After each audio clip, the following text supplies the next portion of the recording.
Recording in progress. En direct sur l'île Mode.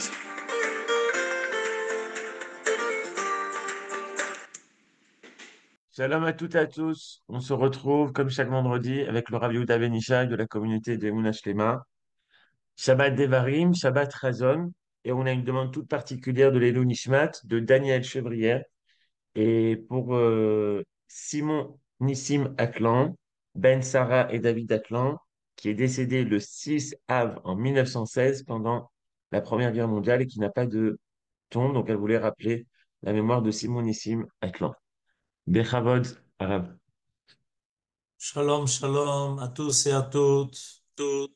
Et effectivement, on prie pour le souvenir de tous ceux qui ont besoin que les mérites du peuple d'Israël les accompagnent et aussi accompagnent tous les blessés qui ont besoin d'une refoua shlema. Alors, on va parler ce Shabbat qui s'appelle Shabbat Hazon. Ce Shabbat est un Shabbat particulier.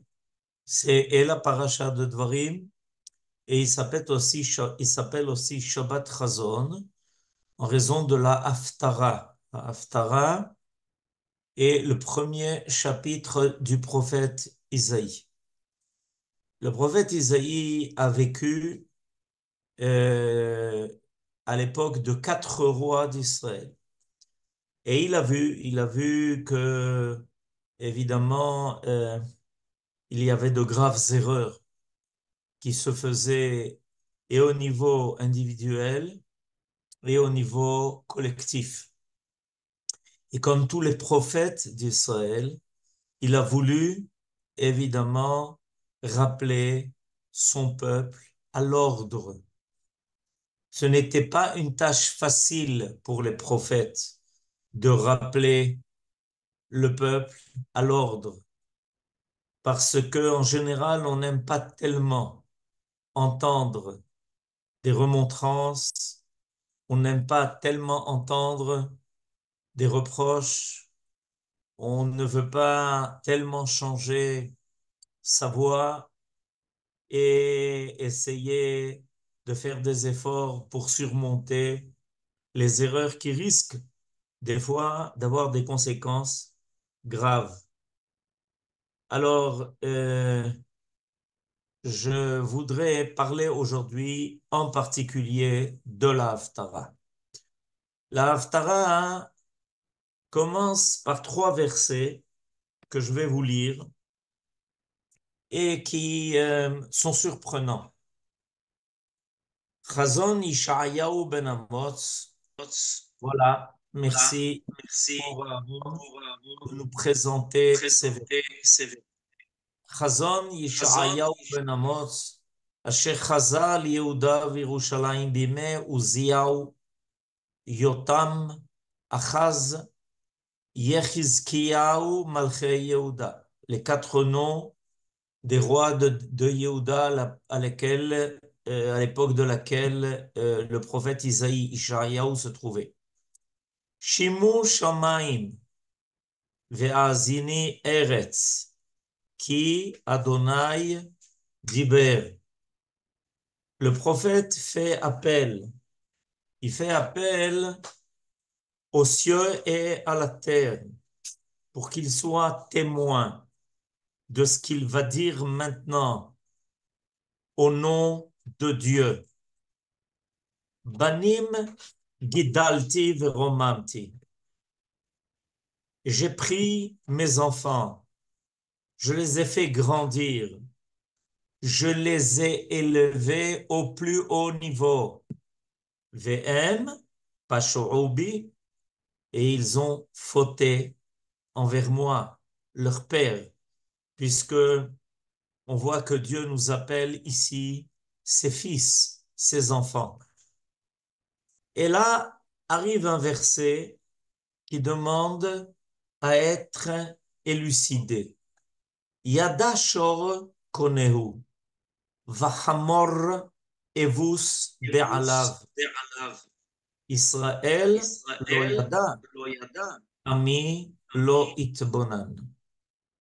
Voilà que le prophète Isaïe décide de rappeler les qualités de deux animaux, le bœuf et l'âne, en disant la chose suivante.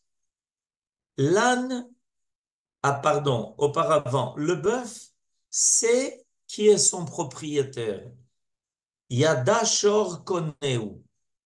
Vachamor, et l'âne sait où il va trouver ce que son maître va lui donner à manger, la nourriture qu'il lui a préparée. Et en parallèle, Israël ne me connaît pas. Israël lo yada. Ami lo itbonan. Et mon peuple ne fait pas attention à cela. Pourquoi est-ce que le prophète Yeshayahu Isaïe a trouvé nécessaire de parler du bœuf et de l'âne pour maintenant venir adresser des réprimandes au peuple d'Israël? C'est par cela qu'il va commencer. Ensuite, il va rappeler leurs fautes. Mais pourquoi est-ce qu'il a trouvé nécessaire d'ouvrir ce qu'il a à dire par l'exemple de ces deux animaux, le shor et le chamor? Alors, ces deux animaux avaient un rôle essentiel quand on n'avait pas d'autres appareils. Le bœuf savait, le bœuf servait, lui, à labourer. Il savait faire ce travail. Il servait à labourer. Évidemment, ce n'est pas un travail facile. Il faut tirer la charrue, il faut subir le joug que le propriétaire met sur l'encolure du bœuf, et le bœuf va avoir un travail difficile et dur. Il va, en plein soleil, devoir faire un travail harassant. Et pourtant, le bœuf ne se rebelle pas. Le bœuf est reconnaissant envers son propriétaire. C'est surprenant. Comment se fait-il que le bœuf qui travaille si dur, un travail de bœuf, comment se fait-il qu'il reste fidèle à son propriétaire? Comment se fait-il qu'il accepte de remplir la tâche que son propriétaire va lui donner? C'est une question. L'âne, lui, a une autre tâche. Il sert à prendre les lourds fardeaux. Et très souvent, il était aussi le moyen de transport. Quand quelqu'un voulait se déplacer, surtout pour les longues marches, alors on prenait des ânes qui étaient très résistants et on mettait sur leur dos de lourds fardeaux. C'est comme ça que les gens partaient pour un long voyage en caravane. Et voilà les deux animaux avec les deux travaux qui sont rappelés par le prophète Isaïe. Le bœuf qui laboure, qui a un travail harassant dans la force qu'il doit développer, et l'âne, lui, pour surtout sa patience, sa capacité de résistance. Et malgré ces tâches ardues que les deux doivent remplir envers leur propriétaire, ils ne se rebellent pas contre le propriétaire. Ils acceptent. Ils ont une part de reconnaissance. même pour la nourriture que leur maître va leur donner. Comme l'âne qui sait là où se trouve l'avoine que son propriétaire va mettre à sa disposition pour manger. Et se pose la question, comment se fait-il qu'ils acceptent, que ces bêtes-là acceptent, ne se sauvent pas, ne se rebellent pas, ne refusent pas pendant des siècles? Ça a été l'essentiel des outils de travail de l'homme. Travailler la terre et se déplacer. La réponse est, ces bêtes assument ce qui a été mis en eux, leur nature profonde. En réalité, elles vivent leur nature. Le bœuf vit sa nature. L'âne vit aussi sa nature. Et il ne pense pas à se rebeller contre le propriétaire, parce que le propriétaire ne fait que faire apparaître ce qui a été mis en eux lors de leur propre création. Le bœuf a été créé avec la capacité de tirer une charrue. L'âne a été créé avec la capacité de prendre un lourd fardeau sur son dos et d'être chevauché par son maître. Évidemment, il ne faut pas inverser les rôles et on n'a pas le droit d'atteler ensemble deux bêtes qui ont deux rôles différents, qui ont deux natures différentes.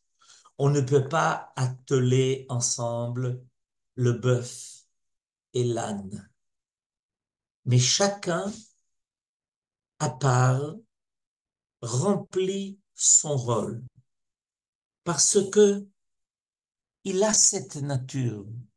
Si son maître se sert de lui pour ce pourquoi il a été créé, ils n'ont rien à dire. Ils n'ont aucune raison de se rebeller. Et en fait, ces animaux, lorsqu'ils ne sont pas mis à profit pour ce qui a été placé en eux, pour ce qui leur a été profondément mis dans leur nature, en réalité, ils se sentent inutiles.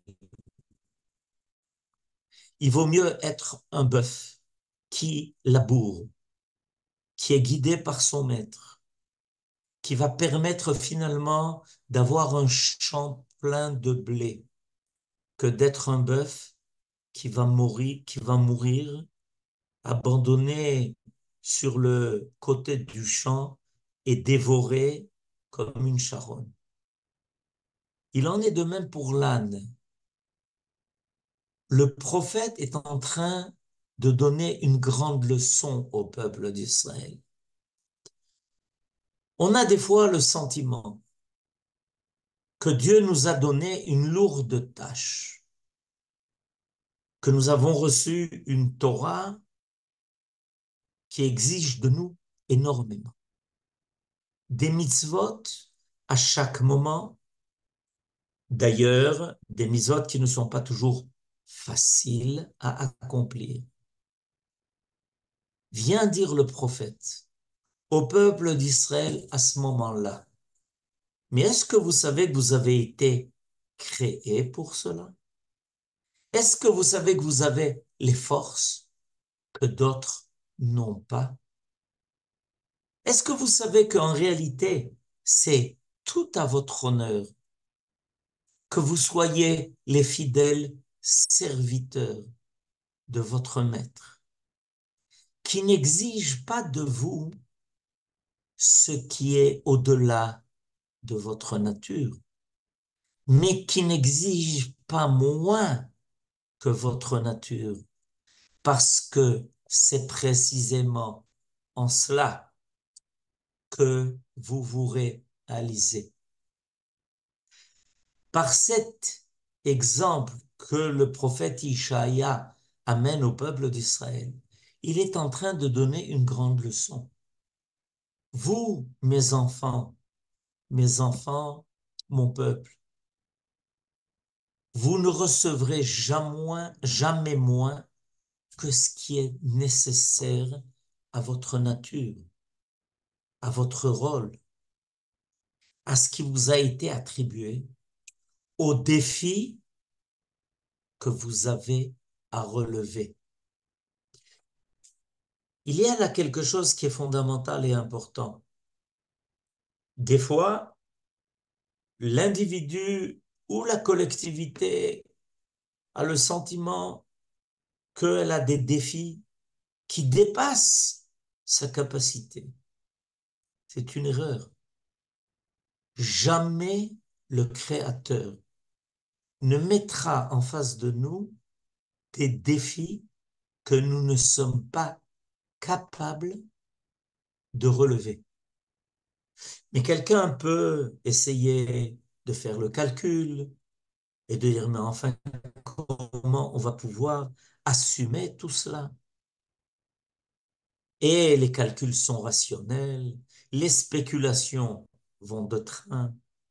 On a oublié une chose, c'est que Dieu, quand le défi arrivera, nous donnera toute la science, toute la sagesse, toute l'énergie, toute la force, toute la lucidité pour l'affronter.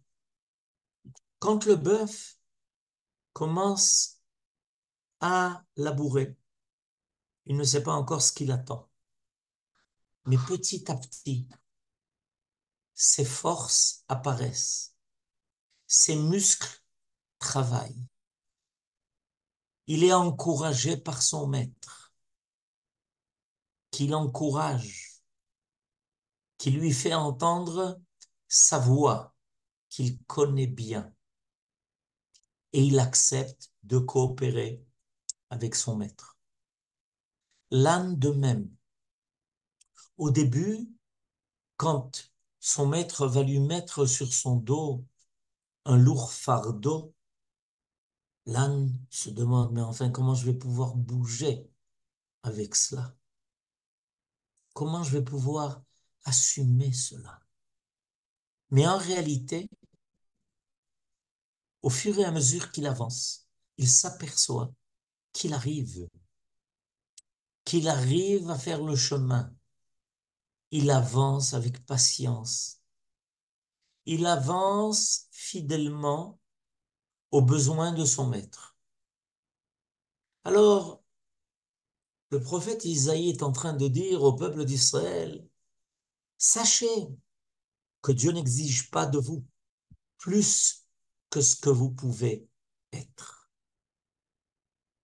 Vos échecs ne viennent pas de manque de force et de capacité.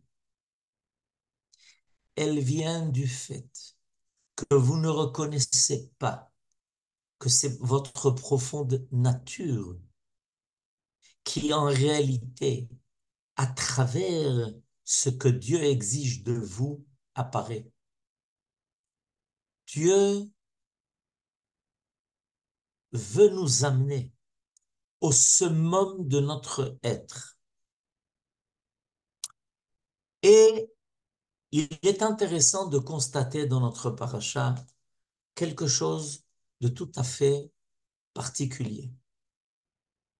Au début de la paracha, Moshe Rabbeinu va rappeler, selon Rashi, toutes les étapes que le peuple d'Israël a traversées dans le désert. Et chacune de ces étapes vient faire allusion à une faute, à un échec, à tout ce que l'on a connu dans le désert. Et en dernier, il va rappeler un endroit qui s'appelle Di Zahav, l'endroit où se trouve l'or. Nous dit Rashi, allusion à quoi? Allusion au veau d'or.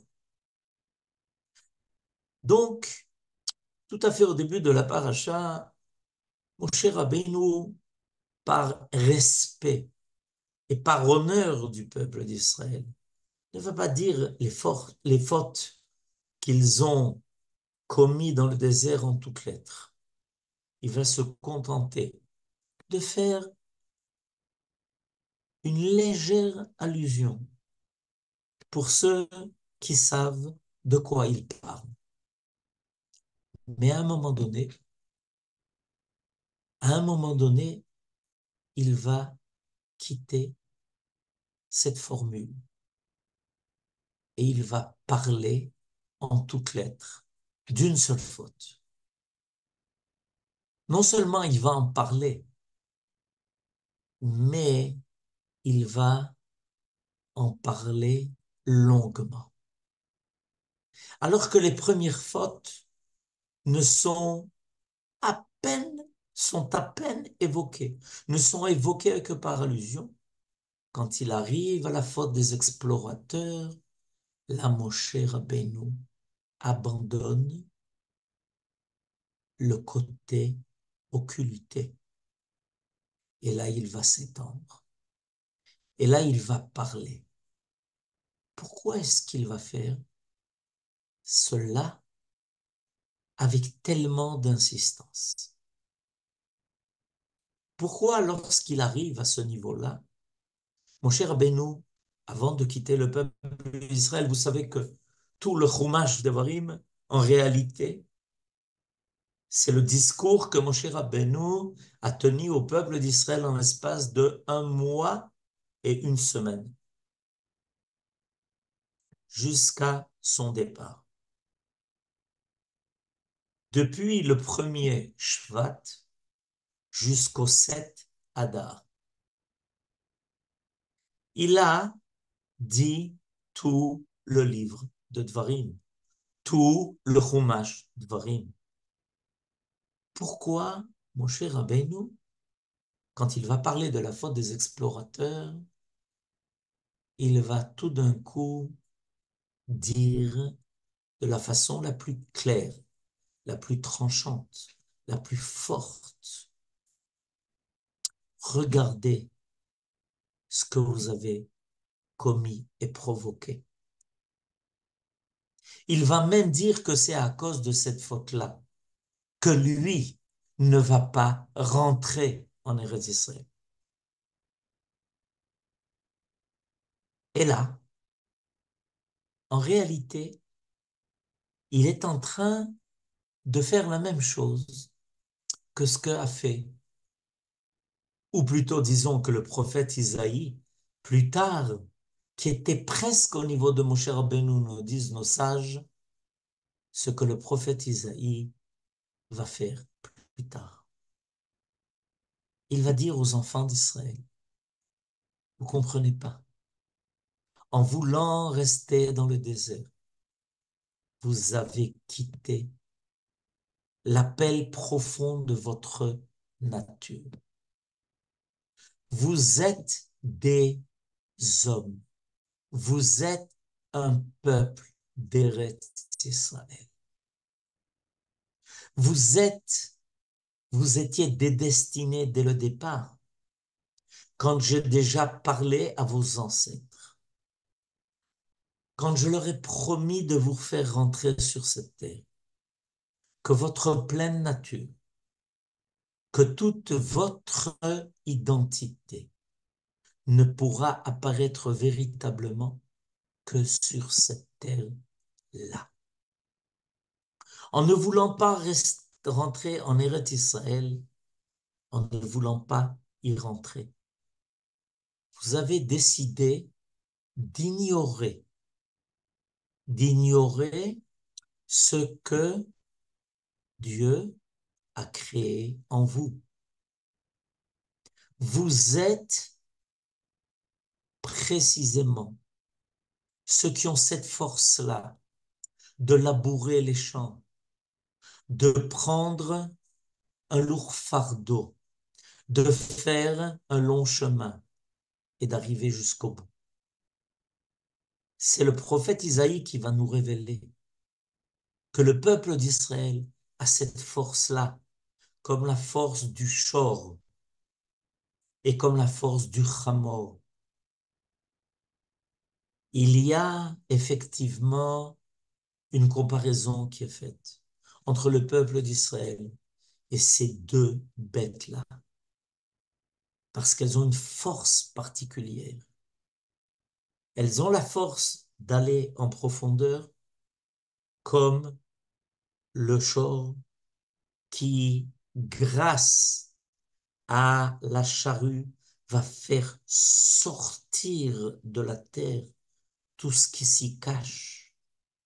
Et le Hamor qui va prendre un long chemin, mais qui ne se découragera pas en route, qui continuera son chemin.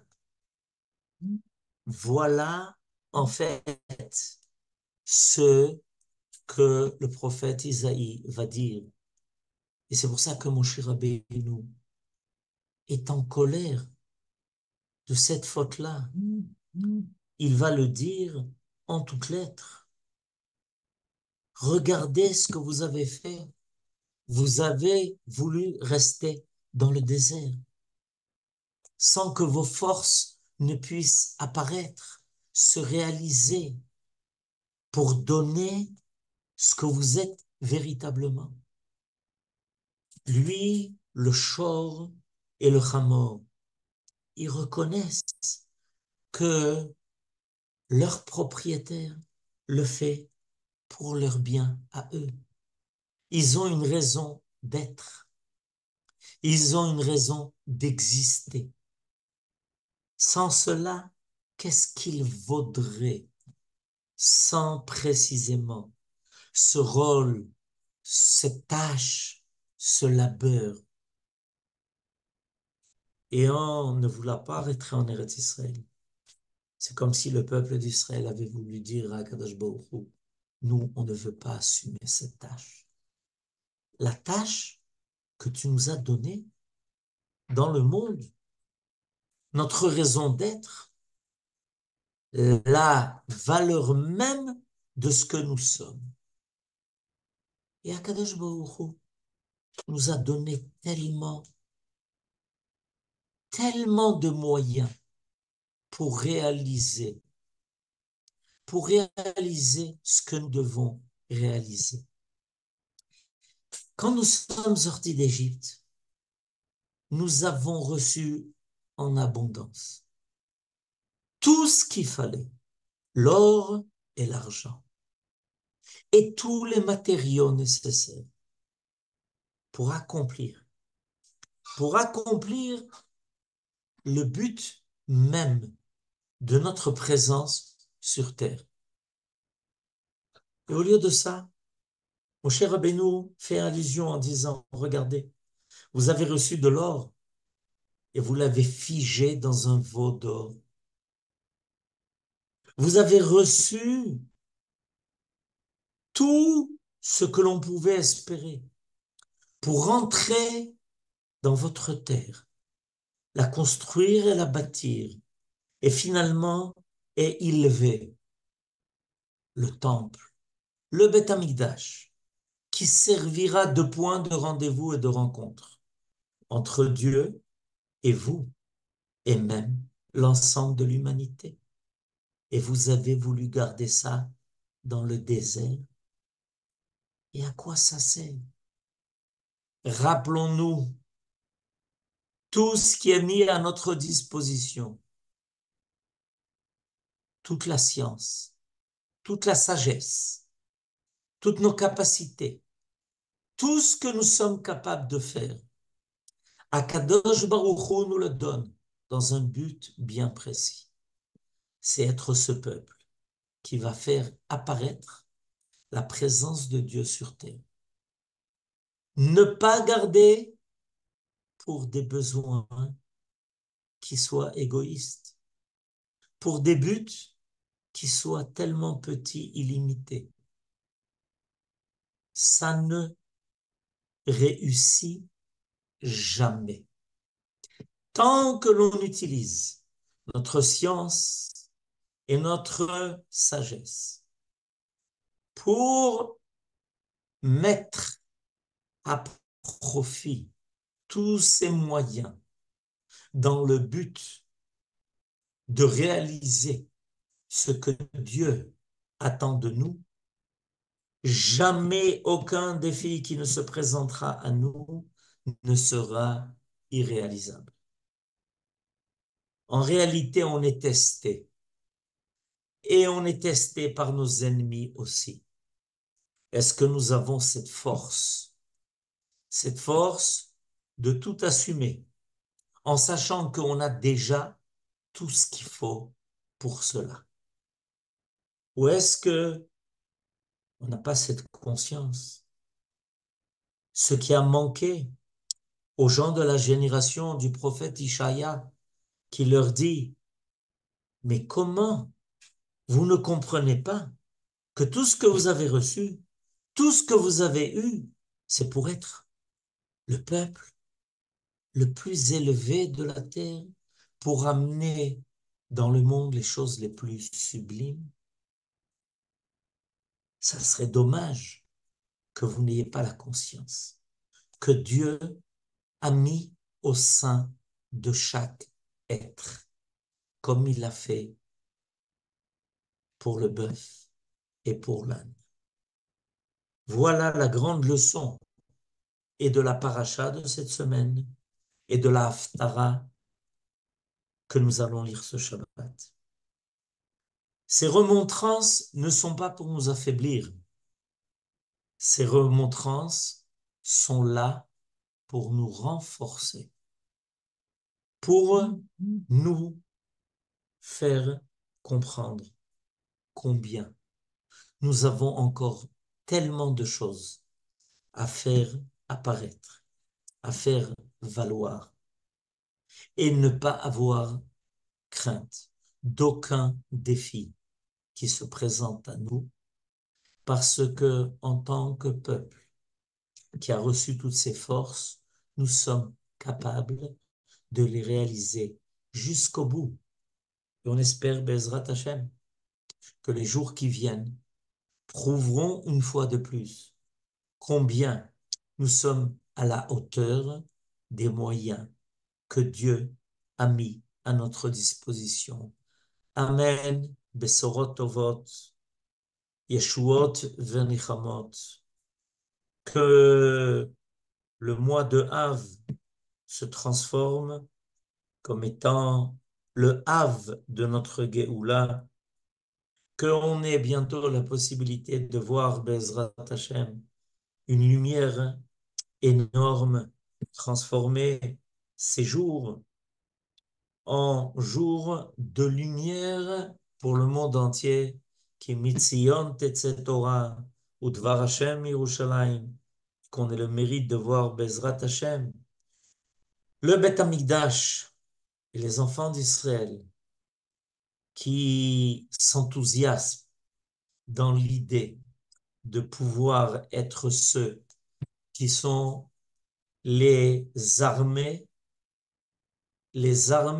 qui non seulement arrivent à surmonter toutes les difficultés que nos ennemis nous présentent, mais ces armées qui sont là aussi pour travailler et servir Dieu de la façon la plus fidèle et la plus compétente. Amen. Ken Yehi Ratzon et Shabbat Shalom.